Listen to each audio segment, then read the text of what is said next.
Hey everyone, Jared here with Highline Plumbing. I'm a master plumber here in Columbia, Missouri. And this video is going to be about one of the smart water monitoring valves you may have seen online. This one in particular caught my attention.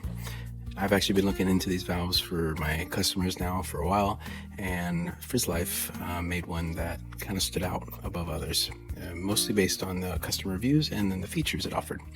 So I reached out to the company and asked for a demo, see if it lives up to what they say it does, and lo and behold, they sent me one to test out. So I've got one that I was able to install and test out, and I thought that was pretty cool of them.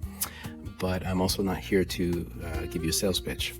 Really, the point of this is to give you my own down-to-earth impressions of the valve and a couple of quick points, especially for the experts. If you're installing one of these, some things you should know and keep in mind. For instance, before you buy, you want to know about the options, right?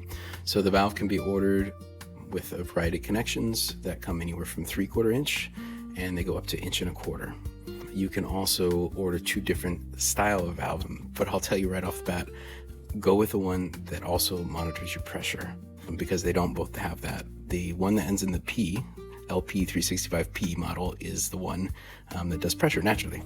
And I can't tell you how many times I've gone to a house, I've checked the incoming water pressure to find that it's like 110, 120 PSI or higher. And the homeowner the whole time had no idea. So the fact that Frizzlife built that feature in to monitor pressure and alert you to high spikes in pressure is kind of a huge thing for me. I think that's great.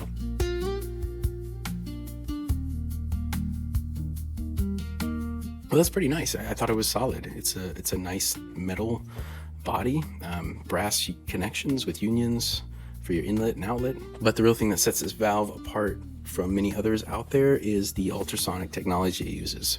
So most valves use a turbine wheel, which can have some downsides. Turbines often are known for missing the smaller leaks, and this technology is able to pick up on anything from 0.01 gallons per minute and up, which is, as you know, that's pretty significant.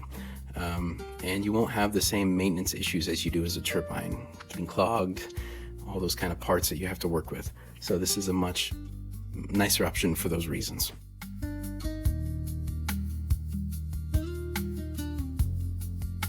Well, how does it actually catch a leak? It senses the flow rates and it looks for steady flow rates that are out of norm. For instance, a shower, sink, flushing toilets, those are always going to be fluctuating throughout the day. If you get a steady stream, in the example, let's say it's a 0.1 gallon per minute flow for an hour or more, well, that's going to trigger an alarm because it knows that's not normal. That's got to be a leak somewhere, a little pinhole leak. You can also go in and adjust the settings though based on your household usage, how many people, the gallons per day, all that kind of stuff. So you can kind of really fine tune it. The protection mode is great, especially, for example, if you have an irrigation system that's set to a regular schedule every week. You can set your mode in your protection on the app to correlate or match the schedule of the irrigation system so that the protection mode won't be triggered when the watering cycle is happening. A couple of quick points about the installation and how it went. To make the valve work right, you got to follow a few specs, and they're brought out in the manual. A couple of things I noticed though during the setup. So first, always put in a bypass. That's like, you can't skip that. That way, you know, if anything ever does come up, you need to service it, the customer's not left without water during that whole time. They just will always have that as an option.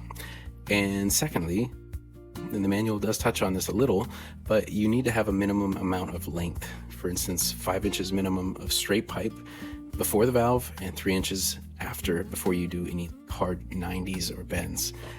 The reason for that is because you get turbulence. Whenever the water changes a sharp direction, you'll get turbulence, and that can mess up the sensor. So that is the reason you need to pay attention to that. The other thing is, if you install the valve horizontally, then the valve needs to be either in line with the main line or below it, never above, because you'll get air that will get trapped up there if you go above the line, and that also can bleed over and kind of mess with your sensor. So keep those things in mind when you're looking over this installation. That way you get those right right off the bat. During our installation, we did run into a little snag I wanted to tell you about, and I'm glad we did, because it kind of gave me an example of what you should be looking out for. The home we installed it in had a water softener and a filtration system that actually triggered the leak later on when we left. I didn't think about that. So the valve mistook that large amount of water during the backwash cycle as something out of the norm, and it responded to that. Now, because that softener and filter ran off of the water usage rather than a set time, in other words, a certain 100 gallons is reached, it'll run the backwash cycle. You can't predict when that's going to happen. So that's a little bit of an issue when you're working with this valve, because you can't set a time. Now, what we ended up doing as a workaround is setting it between 1 a.m. and 3 a.m. every morning, because those were the same times that the softener and the filtration would kick off when they did. So the downside of that, now you have every single day that small window that is unprotected. If you do have a softener system that is scheduled and you can set that schedule accordingly, then you're good. Otherwise, just keep that in mind if your client has one of those usage-based treatment systems. In addition to this, the app does give you some flexibility to allow for these unusual situations, such as the softener, or in our case, we also had a humidifying system that was built into the HVAC, which had a certain gallons per minute flow rate that we needed to account for, and we were able to set up a scene to do that. So keep that in mind, that you do have that ability. Customer support was very good about getting back with me with good answers to these kinds of technical questions that came up. But bear that in mind when you go and are assessing whether or not this is a good fit for a house.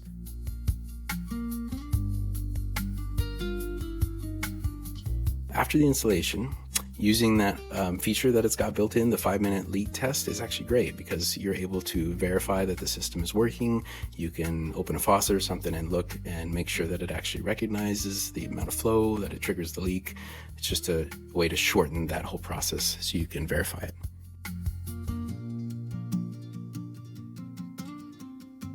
As a plumber, I think it's great value. It offers a lot of cool features. Just even being able to see the pressure, to have that leak monitoring set up at your fingertips, to turn your valve on and off wherever you are, as long as you got cell phone signal, is really cool. And I think it's ideal in the case that you have a vacation rental or a property like that where you're vacant week or month at a time, because you can monitor it, shut it off, and do all those things when you're not there. Now, if you happen to be in the Columbia, Missouri area, you want one of these installed, feel free to reach out to our company. If you're a do-it-yourselfer and you want to install one of these valves, you're welcome to use the link below to get a discount on that.